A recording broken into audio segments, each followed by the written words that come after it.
हरिओम. अध्यात्म रामायण बालकांड सर्ग 3 प्रवचन क्रमांक 15. रामप्रभूंचे प्रकट होणे. यथाकाळी कौसल्या, कैकेयी आणि सुमित्रा या दशरथाच्या 3ही राण्या गर्भवती राहिल्या. त्या देवतांप्रमाणे तेजःपुंज दिसू लागल्या. दशमे मासी कौसल्या सुशुभे पुत्रमद्भुतम. 10वा महिना लागल्यानंतर कौसल्येने एका अद्भुत अशा बालकाला जन्म दिला. मध्यान्हकाळी सनातन परमात्मा जगन्नायक या भूतलावर अवतारित झाला. त्यांचा नीलकमळाप्रमाणे श्याम वर्ण होता. त्याने पीतांबर परिधान केले होते. ते चतुर्भुज होते. त्यांच्या नेत्राचा आतील भाग लालसर होता.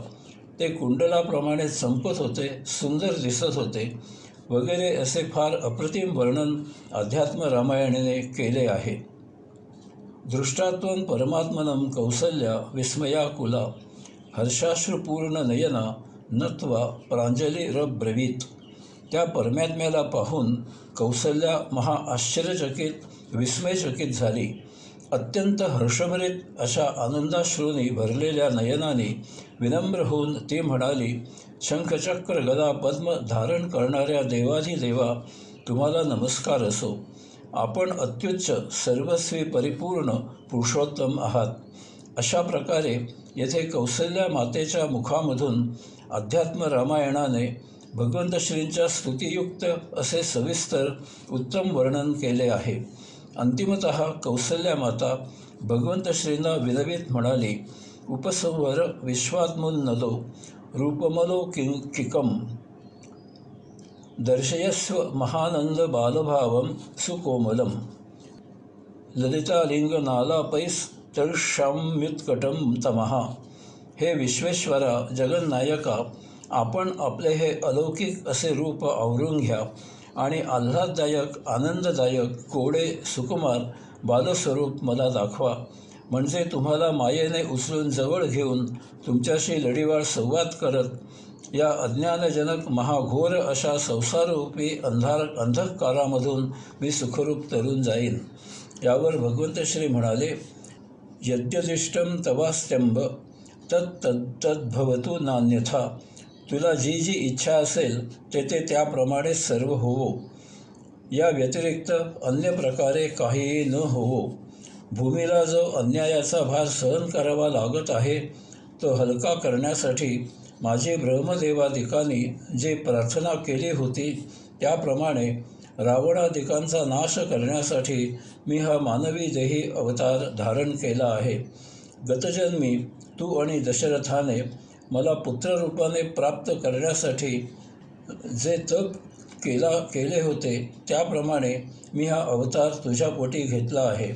कौसल्या मातेला भगवंत श्री पुढे म्हणाले, रूपमेतत्त्वया दृष्टं प्राक्तनं तपसः फलं मद्दर्शनं विमोक्षाय कल्पते ह्यन्यदुर्लभम. माझे हे जे रूप तू आता पाहत आहेस ते तुझ्या पूर्वजन्मीच्या तपस्येचे फळ आहे. माझे हे दर्शन मानवांना मुक्ती देणारे आहे. अन्यांना हे माझे दिव्य दर्शन अत्यंत दुर्लभ आहे. असे माता कौशल्याला सांगून भगवंत श्री पुढे जे सांगत आहेत ते फार फार मोलाचे आहे. मी त्या ओवीचे थोडे सविस्तर निरूपण येथे मुद्दाम करत आहे. येथे श्रद्धा, अंधश्रद्धा याला वाव नाही. संवाद ऐकला, वाचला, कदाचित पाठही केला म्हणजे त्याचे फळ मिळत नाही. त्यासाठी त्याची तपस्या करावी लागते. याचा चुकीचा अर्थ घेऊन निरर्थक बडबड करणारे बरेच असतात. त्यांना त्याचा सत्य अर्थ समजावा, जाणावा हा माझ्या निरूपणाचा यात हेतू आहे. भगवंत श्री पुढे सांगतात, संवाद मावयोर्यस्तु पठेद्वा शृणुयादपि स यती मम सारूप्यं मरणे मत्स्मृतिं लभेत. आपल्या दोघांचा हा संवाद जो कोणी पठन म्हणजे ज्ञानाने समजून उमजून घेईल किंवा जाणीवपूर्वक ऐकेल त्याला त्याच्या मृत्यूचे वेळी माझी स्मृती राहील आणि त्या योगे त्याला पुढील जन्मी सायुज्य मुक्ती प्राप्त होईल.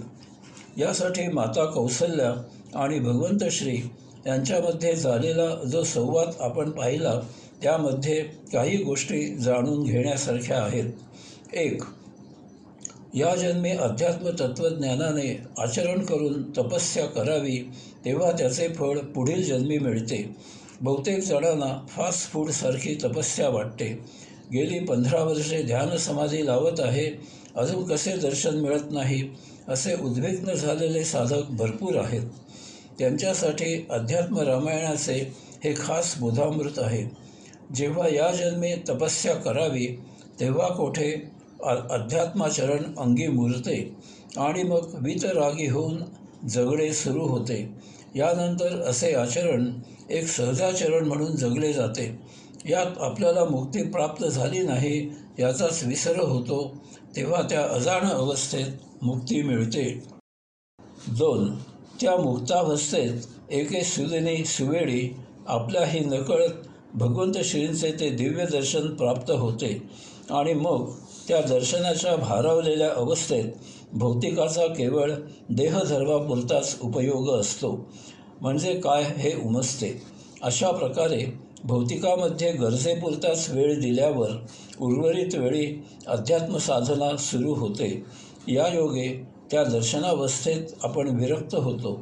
गतसंचित झपाट्याने संपते आणि नवीन संचित निर्माण होत नाही. आपण संचितामधून मुक्त होतो. 3. या अशा अवस्थेत आपल्याला सतत योगेश्वरांचे स्मरण राहते. आपण 12 महिने 24 तास योगेश्वरांच्या स्मरणानेच जगत असतो. या योगे अन्य स्मृती क्षीण होतात. त्या भौतिक व्यवहारासाठी मुद्दाम आठवाव्या लागतात. झोपेतही हे भान सुटत नाही. यामुळे जेव्हा आपली देह सोडायची वेळ येते, त्यावेळीही आपल्याला योगेश्वरांचे स्मरण असते. देह सोडून जेव्हा आपण पुढील यात्रेसाठी अंतराळात जातो, तेव्हाही आपल्यावर योगेश्वरांच्या संस्मरणाचेच संस्कार असतात. अन्य संस्कार क्षीण झालेले असल्यामुळे आपला पुनर्जन्म न होता आपण सरळ योगधामी दाखल होतो. तेथे योगाचरणाने प्रभुकार्य करत मुक्तीची वाट पाहू लागतो. हे कसे होते ते जाणण्यासाठी एक प्रयोग करावा.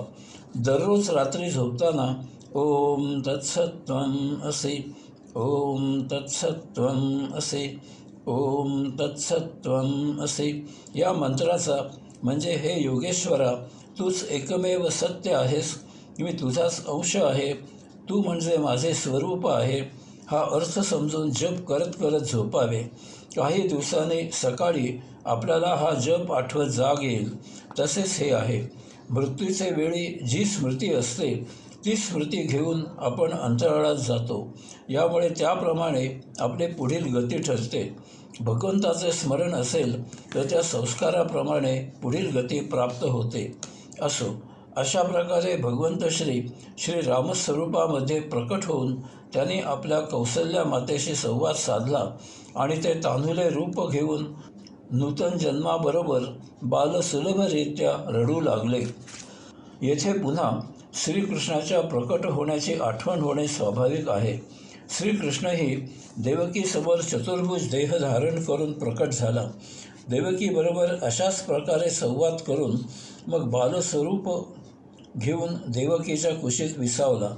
रामायण, महाभारत, भागवत यांचे रचनाकार वेदर्षी श्री व्यासमुनी हेच असल्यामुळे अशा प्रकारे साहित्यिक रचना सर्वत्र सारखी असणे स्वाभाविक आहे. कैकेयीचाथ भरतमसूत कमले क्षणा, सुमित्रायाम यमो जातो पूर्णेंदू सदृशा ननौ. याच वेळी कमळाप्रमाणे नयन असलेल्या कैकेयीने भरताला जन्म दिला आणि पौर्णिमेच्या पूर्ण चंद्राप्रमाणे मुख असणाऱ्या 2 जुळ्या पुत्रांना सुमित्राने जन्म दिला.